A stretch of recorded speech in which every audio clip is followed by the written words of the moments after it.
taking your practice to the next level. This is not a paid endorsement, but I am a brand ambassador for Heckler and Koch for a reason.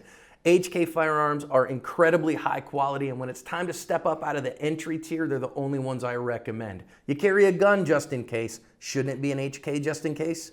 Hey guys, welcome to Active Self-Protection Extra. This is Suckless Saturday. I'm Brian Hill with the Complete Combatant. I have a drill that's called the MIG-6 and it's different hand positions, but I'm also using it as a beginner, intermediate, and advanced system.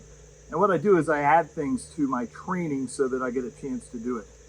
In the usual course, the first one is draw from the hands up and fire 2 shots on a B8 at 6 yards.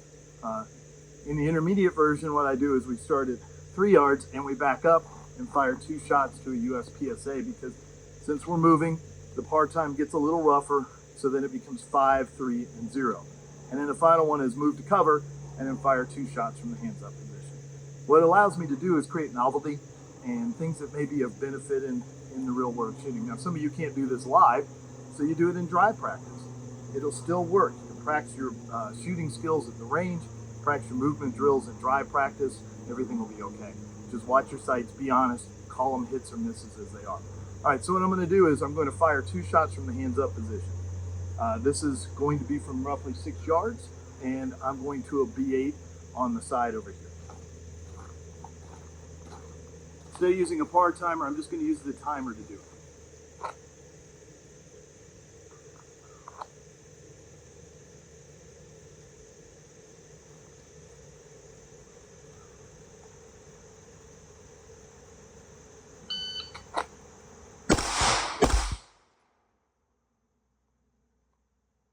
All right, 2 hits, both 10s, 234. So pretty easy par time overall, gives you plenty of time. Small target requires a little bit more accuracy. Now we move to a larger size target. So I start from here. On the beep, I start backing up with my hands and then I draw and fire 2, like I'm managing somebody and talking to them with my hands up.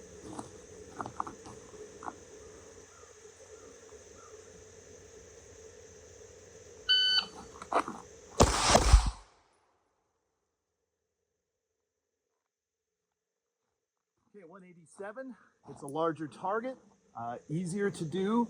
Movement is freeing for me as a fighter. I enjoy that more. Standing still has been always very difficult. The hands up position is a good start. First draw is a 153, both A hits. Now I'm going to move back there, and what I have to do is I start like I'm starting to fight, but then I'm going to move to cover, okay?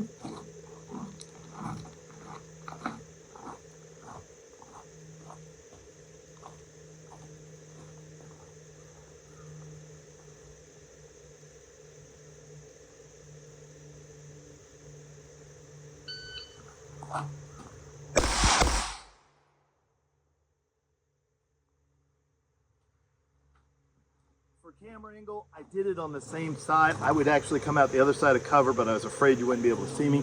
That's a 254, both A hits. All right, so I kept the par time the whole way of 3 seconds and under. I practice with my hands up. I practice moving backwards. I practice with my hands up, moving to the side. If I wanted to take it to the next level, I give verbal commands, do some sort of verbal agility management while I'm doing this. This gives me a bit of novelty in my practice. It allows me to satisfy the portion of my brain that needs to aim just enough with the relative information with the time allowed. This is something you can do in dry practice, or you can, of course, if you have the ability like I do and you have a beautiful range, you can do it then. Let's look at the target real quick.